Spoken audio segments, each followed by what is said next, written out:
at 7:30, and I don't want to clash with that. So, the first story, Cat and the Time-Travelling Vespa. Some background for those you don't know is I wrote this specifically for our cat. Just a bit of fun, and I expanded on that because I felt we needed to do more with what was a very original and interesting idea, which was Cat's brainchild. It was 1984 and Cat Rossi was the queen of her street. She wore her silver lame jumpsuit like a badge of rebellion. Her dark hair feathered to perfection under a white scooter helmet emblazoned with a Target logo. Her pride and joy, a cherry red 1960s GS 160, had been rebuilt from scrap with chrome wing mirrors, fanned like peacock feathers, and a radio wedged between the handlebars, blasting the jams, A Town Called Malice. Her mates called her Cat on the Vespa because you could hear her coming before you saw her. A blur of Motown punk and Italian steel. But the Vespa wasn't just any scooter. There was something strange about it. One muggy London night, Cat was riding home from a secret soul night in Camden. She scored an original Small Faces pin from a bloke in a Parker who swore Steve Marriott had touched it once. Buzzer from music, nicotine and speed, the scooter's throttle mostly. She veered off the main road and took the long way round via an alley off Portobello.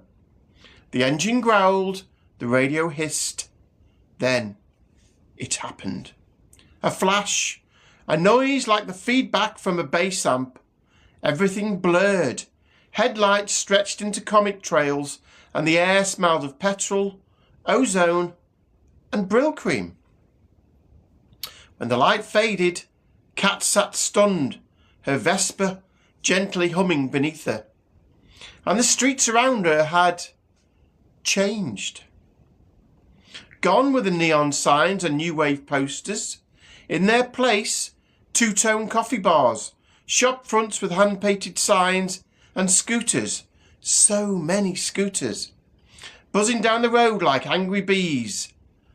Boys with narrow ties and slick-back hair laughed from the seats of Lambrettas and Vespas. Girls in shift dresses smoked outside milk bars, tapping along to a beat blasting from inside. Oh, excuse me. Oh, I slept something great lately. She landed in 1962. Cat blinked. She was surrounded by mods. Real mods. The originals. A nearby jukebox in a cafe window played The Who's Zoot Suit. A group of sharply dressed teens leaned against their scooters, fiddling with their tie pins and talking about an all-nighter at the Scene Club. Cat rolled her Vespa forward slowly. No one noticed anything odd about her. In fact, one guy gave her a nod of approval. Nice mirrors, love. She parked next to a line of scooters, thank you Amy, Lambretta Li 150s, Vespa Rally 180s, even a tricked out Douglas Vespa painted with a Union Jack blue. In the cafe she sat down next to a boy with thick lashes and a Harrington jacket. He introduced himself as Mickey. They talked music, the Kinks, Booker T and the MGs, Georgie Fame. He hadn't heard of the Jam or Madness, but she said they'd come along soon enough. He laughed and called her weird. But Cat could feel it, the rhythm of the time, the pulse of the real mod era, the passion, the pride. These weren't kids dressing up in vintage. They were vintage. They were the scene. For a while, Cat lived in 1962 like she belonged there.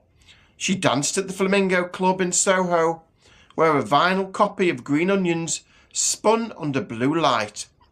She dated Mickey and rode pillion on his Vespa sometimes, though hers still outshone his.